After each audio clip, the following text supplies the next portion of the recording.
Ikhwan dan akhwat yang dirahmati oleh Allah Subhanahu wa Ta'ala, Assalamualaikum warahmatullahi wabarakatuh. Inilah kunjungan Irena Center dan Indonesian Commercial Jockey melalui berbagai media di seluruh Indonesia dalam acara Membangun Peradaban Islam dengan siaran radio di Indonesia. Assalamualaikum warahmatullahi wabarakatuh. Waalaikumsalam warahmatullahi wabarakatuh. Bismillahirrahmanirrahim. Alhamdulillahi rabbil alamin.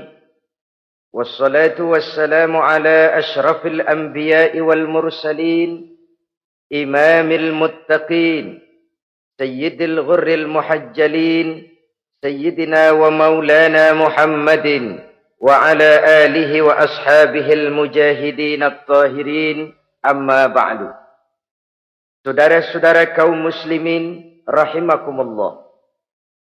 Dalam kehidupan ini, pada satu sisi memang kita harus melaksanakan berbagai kegiatan amal ibadah. Tetapi pada sisi lain, kita juga harus menjaga jangan sampai amal ibadah yang sudah kita kerjakan itu dihancurkan oleh sikap kita sendiri. Bahwa kita sudah sholat, alhamdulillah. Bahwa kita sudah zakat dan memberikan sedekah, syukur. Bahwa kita sudah melaksanakan ibadah haji, thayyib. Apakah dengan demikian amal kita sudah menjadi banyak? Nanti dulu. Jangan berbangga hati dan puas diri. Pada kesempatan yang berbahagia ini, saya ingin menyampaikan satu hadis yang diriwayatkan oleh Imam Ad-Dailami, di mana Rasulullah sallallahu alaihi wasallam pernah bersabda, "Sittatu asya'in tuhbitul a'mal." Ada 6 perkara yang bisa menghancurkan amal yang sudah kita kerjakan. Salat yang sudah kita kerjakan itu, zakat yang sudah kita bayarkan itu, haji yang sudah kita tunaikan itu, bisa dihancurkan oleh 6 perkara ini. Nanti di akhirat, pada saat setiap orang menunggu pahala dari ganjaran amal yang ia kerjakan di dunia ini, kita menanti dan menanti, ya Rabb, mana amal kebaikan saya? Mana pahala kebajikan yang saya lakukan? Hasilnya tidak ada. Amal yang kita kerjakan dihancurkan oleh sifat-sifat yang akan kita kemukakan pada pertemuan kali ini. Yang pertama yang bisa menghancurkan amal adalah al-istighalu bi'uyubil khalqi. Orang yang terlalu sibuk mencari-cari aib dan kekurangan pada diri orang lain. Habis waktunya hanya untuk mengorek-ngorek celah orang, sementara ia lupa pada aib dan celah dirinya sendiri. Sifat seperti ini menghancurkan amal yang sudah kita kerjakan. Sedangkan baginda Nabi mengajarkan, tuba liman syaghalahu aibuhu an uyubin nas. Beruntunglah orang yang kekurangan pada dirinya menyebabkan dia sibuk sampai ia tidak sempat mencari-cari aib dan kekurangan pada diri orang lain. Saudara-saudara kaum muslimin rahimakumullah. Sibuk mencari aib orang tentu bukan dengan tujuan positif. Latar belakangnya kadang-kadang karena jealous, karena hasud, kecemburuan sosial.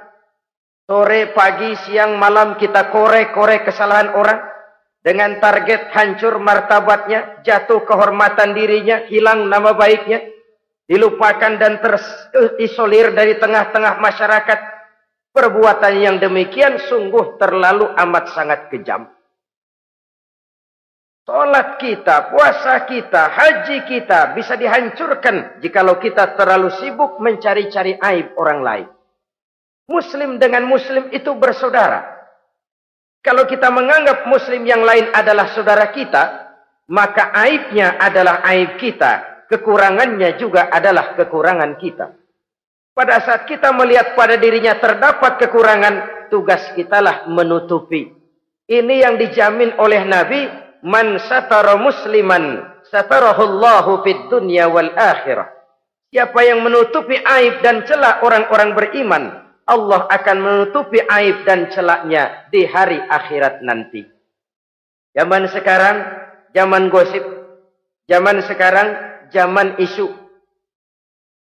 Sehingga hal yang 1 meter pun dapat jadi 5 meter. Yang 5 meter dapat saja menjadi 10 meter. Kita sibuk membumbui hal-hal yang kita tidak tahu duduk perkara yang sebenarnya. Bahkan lebih celaka, kadang-kadang kita malah sok tahu. Memberikan vonis dari sudut pandang kita sendiri. Adalah tidak bijaksana jika kita mengukur baju orang lain dengan badan sendiri. Baju orang lain kita ukur pakai badan kita. Tentu saja enggak pas. Begitulah. Terlalu sibuk mencari-cari aib orang lain. Menghancurkan amal ibadah yang sudah kita kerjakan. Na'udzubillah summa na'udzubillah. Kadang-kadang hadir majelis taklim di pengajian. Ngaji setengah jam. Ngomongin orang 2 jam setengah. Tekor, defisit. Belum bergeser dari majelis taklim. Ini kan penyakit rohani. Di mana kedudukan kita antara sesama muslim bagaikan satu tubuh. Kalau yang satu sakit, yang lain ikut merasakan sakit. Yang satu terhina, yang lain ikut merasakan terhina. Jadi pada saat kita melihat aib orang lain, kita ceritakan di mana-mana, kita bongkar di mana-mana, tentu satu hal yang jelas, kita tidak senang kepada orang itu. Kita tidak senang kepada orang itu. Dan kalau sudah tidak senang, maka fungsi persaudaraan bisa berubah menjadi permusuhan. Oleh sebab itu, kalau ada 2 orang berselisih, boleh kita bohong untuk mendamaikan 2 orang tadi. Misalnya si A sama si B berantem nih, jengkel, marah-marahan. Saudara datang ke rumah si A. A, saya dengar kamu lagi marahan sama B. Iya itu si B, kurang ajar. Bangsat, bajingan, tengik. Pokoknya kalau ketemu, awas. Ah, saya kira sih enggak begitu. A, tadi saya ketemu B, dia bilang malah kangen sama sampean. Dia pengen ketemu, ingat masa lalu zaman sebantal berdua, sebatang rokok berdua. Dia kangen pengen ketemu. Padahal si B enggak ngomong apa-apa sama saya. Saya olah sedemikian rupa sampai si A tenang. A tenang, saya datang ke rumah B. B, katanya kamu lagi marahan sama si A. Iya tuh A, unyuk monyet. Udahlah, pokoknya kalau ketemu dia saya hantam habis. Ah, barusan saya ketemu si A, dia bilang pengen ketemu ente. Pengen ngobrol kayak dulu, mengembalikan keharmonisan yang hilang, mengembalikan kehangatan persaudaraan yang lenyap. Si A tenang, si B adem. Kenapa? Karena bohong saya. Kesana saya ademin, kesini saya ademin. Jenis bohong seperti ini berpahala. Kenapa? Tujuannya mendamaikan orang yang sedang berselisih. Tapi kan orang bermental seperti ini jarang. Yang banyak kan tukang kompor sekarang. Taruh angetin sini, angetin, murub deh. Datang sama A, lu marahan sama B. Iya, gue kesel banget sama B. Emang? Wow. Diemang-emangin. Oh, udah dah, pokoknya gue mah kalau jadi elu takut sama si B, gue buka celana, gue pakai rok deh. Si A panas. A panas, datang ke rumah B. Komporin lagi. Dua-duanya panas, koslet, terjadi perkelahian.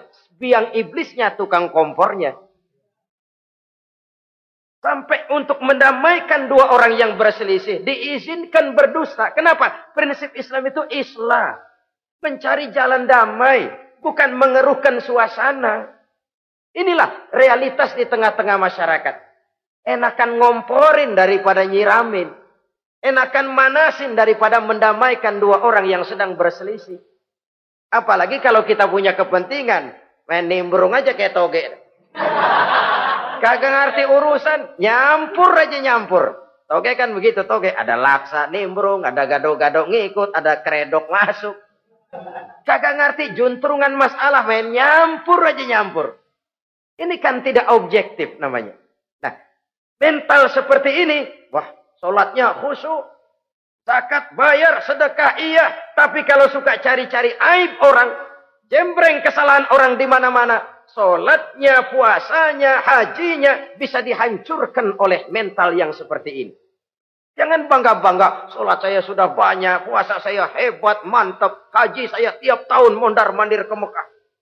Tapi kalau mental seperti ini masih ada, waspadalah. Amal yang kita kerjakan bisa hancur oleh mental, sikap mental kita sendiri. Ini yang pertama. Yang bisa menghancurkan amal, terlalu sibuk mencari-cari aib orang lain. Satu. Yang kedua, saudara-saudara, wa qaswatul qalbi. Orang yang hatinya keras, tidak mempan diberikan nasihat.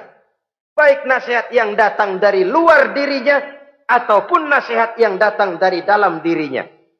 Hatinya keras. Dikasih muka tembok, kulit badak, kuping kebo. Makhluk apa namanya itu? Wallahu a'lam. Rai gedek. Pantas ya kalau kita lihat sejarah, Islam itu turun di semenanjung Arabia. Sebagai test case. Masyarakat Arab 14 abad yang lalu dikenal keras, kasar, brutal, primitif. Dari berbagai aspek kehidupan. Standar, kalau di tengah masyarakat yang begitu keras Islam berhasil, masyarakat lain lebih mudah masuk. Rasulullah diutus di Cianjur, lalu dakwahnya sukses, saya nggak kagum. Paling-paling datang Nabi ke Cianjur disambut dengan ramah. Enggak, Rasul. Ayo nama kumaha Rasul wae, ayo nama saja. Pasti aman, damai, tidak ada cerita perang. Tapi Masya Allah, turun di tengah satu struktur sosial yang keras, kasar, primitif. Menghadapi orang yang hatinya keras seperti ini. Apa prinsip kebijaksanaan yang dilaksanakan oleh Rasul dalam menerapkan syariat Islam? Pertama, at-tadrij fit tasyri'. Dalam melaksanakan syariat, prosesnya melalui tahapan. Contoh. Jahiliyah dulu itu paling senang sama mabuk. Geng. Pinteler. Oh, jahiliyah itu kalau sudah mabuk nggak cuman minum, mandi pakai arak. Subhanallah. Mandi pakai arak. Menghadapi masyarakat yang seperti ini, apa strategi syariat Islam? Mula-mula ayat yang turun. Yas'alunaka 'anil khamri wal maisir qul fihima ismun kabirun wa manafi'un linnas. Mereka bertanya kepadamu hai Muhammad tentang arak. Katakan, arak itu ada manfaatnya tapi juga ada bahayanya. Bahayanya lebih besar daripada manfaatnya. Tidak diharamkan dulu, tidak. Cuman dikasih sen. Teler emang enak. Melayang ke langit. Cuman ada bahayanya. Bahayanya lebih besar daripada manfaatnya. Dikasih gambaran, dikasih sen. Tidak diharamkan mutlak dulu, tidak. Bertahap dikit dulu. Nih. Urusannya begini nih. Ada manfaatnya, tapi ada bahayanya. Bahayanya lebih besar daripada manfaatnya. Jak rasio berpikir. Setelah tahu bahayanya lebih besar, kan dikit-dikit mulain jauh. Mulain ngurangin, jaga jarak. Setelah ada jarak, turun peringatan kedua. La taqrabus salata wa antum sukara. Jangan dekati sholat kalau kamu lagi mabuk. Sholat sehari semalam 5 kali. Berarti 5 kali mereka harus jaga diri. Jangan sampai mabuk. Makin jauh. Setelah jauh sekali, kira-kira tidak goyah, turun vonis. Innamal khamru wal maisir wal ansab wal azlam.